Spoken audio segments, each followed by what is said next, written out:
à travers ses épîtres et les lettres qui ont été ultérieurement placées sous son nom, à travers le rôle essentiel que lui donne le récit des Actes des Apôtres, Paul occupe une place considérable à l'intérieur du Nouveau Testament.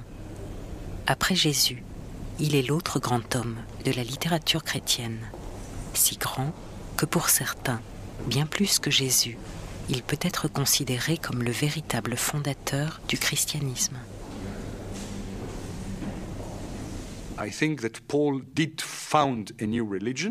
Je crois que Paul a fondé une nouvelle religion.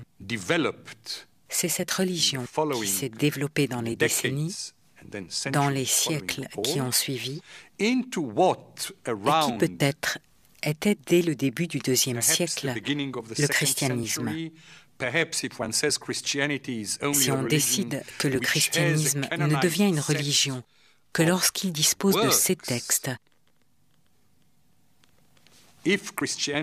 si le christianisme est uniquement la religion qui les a canonisés, alors oui, on peut dire qu'il n'existe qu'à partir des années 150 ou 160.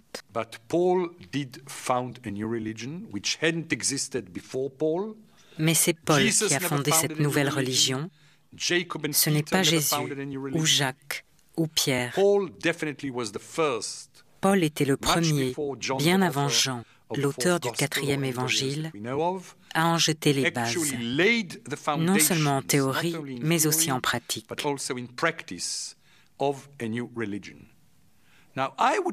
C'est ce que j'appelle christianisme ou proto-christianisme, sans vouloir jouer sur les mots.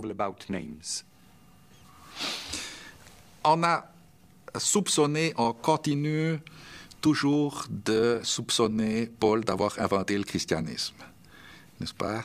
Jésus aurait été un rabbi juif bien compréhensible dans la polyphonie du judaïsme du 1er siècle ou du début du 1er siècle, et Paul aurait inventé toute autre chose.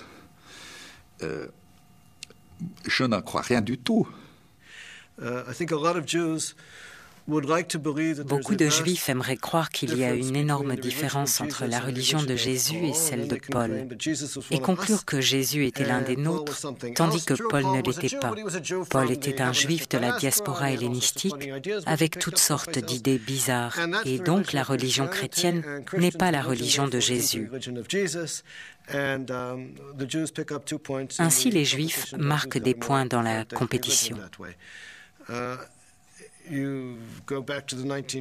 1920, Klausner écrit sur Jésus « Il est des nôtres », puis sur Paul pour expliquer comment les choses se sont gâtées. Il est évident que Jésus n'a pas pensé créer une nouvelle religion. Alors on dit si ce n'est pas Jésus, c'est Paul. Et il nous semble pour l'historien à long terme que c'est effectivement Paul qui a émis les bases de cette nouvelle religion qui se démarque très rapidement de la religion mère du judaïsme, donc une secte juive au début, puis qui devient très rapidement une religion à part entière. On pourra discuter après de comment se fait le passage de secte à religion. Mais donc, ces fondements sont en grande partie institués par Paul, des fondements à la fois de croyance et de pratique, mais sont institués par Paul et certainement par les textes pauliniens, par la façon dont les premiers chrétiens lisaient les textes pauliniens, mais que Paul lui-même ait eu l'idée de créer, de fonder une nouvelle religion, ça me semble pas beaucoup plus plausible que pour Jésus lui-même.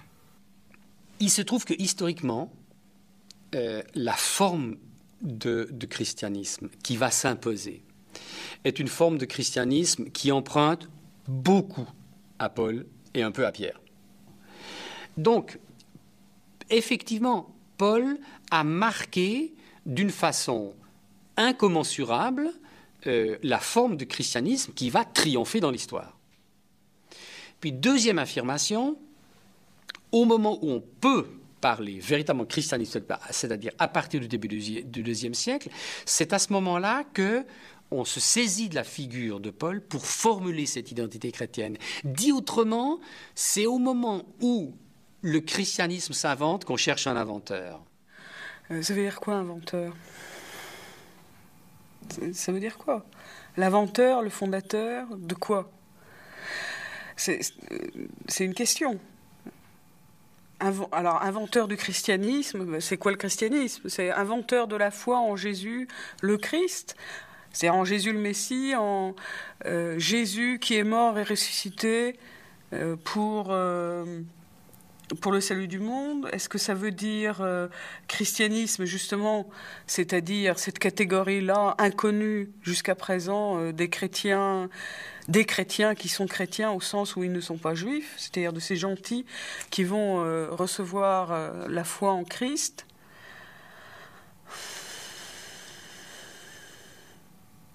Est-ce que c'est l'inventeur du Christ, justement, c'est-à-dire au sens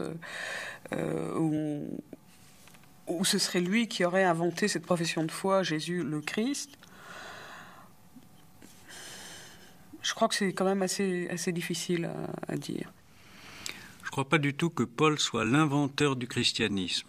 Je pense qu'à sa génération, on pensait qu'il est mort au début des années 60, on ne sait pas très bien quand. Bon, à sa génération, il a la vision, selon moi, il a la vision des possibilités d'un judaïsme qu'on pourrait appeler transformé, réformé, je ne sais pas quel mot il faut employer, mais qui permettent de faire connaître le judaïsme, le monothéisme juif et tout ce qu'il véhicule de spiritualité au monde grec et de façon plus facile, large et commune. Bon, je ne dis pas que ça a été un échec, mais en tous les cas, la perspective a changé après Paul, c'est-à-dire que les événements historiques ont contraint finalement le christianisme à sortir du judaïsme.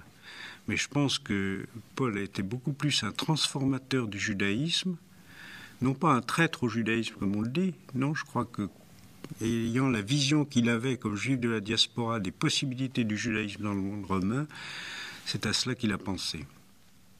Paolo deve aver pensato inizialmente che Au début, Paul pensait que la foi en Jésus était le véritable judaïsme.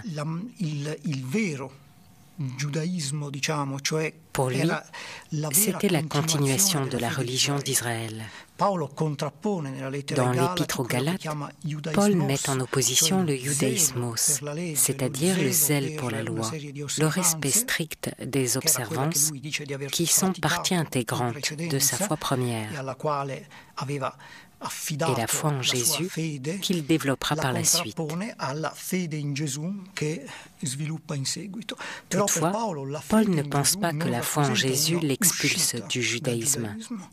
Pour Paul, croire en Jésus, c'est l'aboutissement de la révélation de Dieu à Israël. Les promesses que Dieu a faites à Israël se réalisent en Jésus. Évidemment, il s'agit d'une construction théologique. Paul interprète toute une série de textes comme les promesses qui renvoient à Jésus.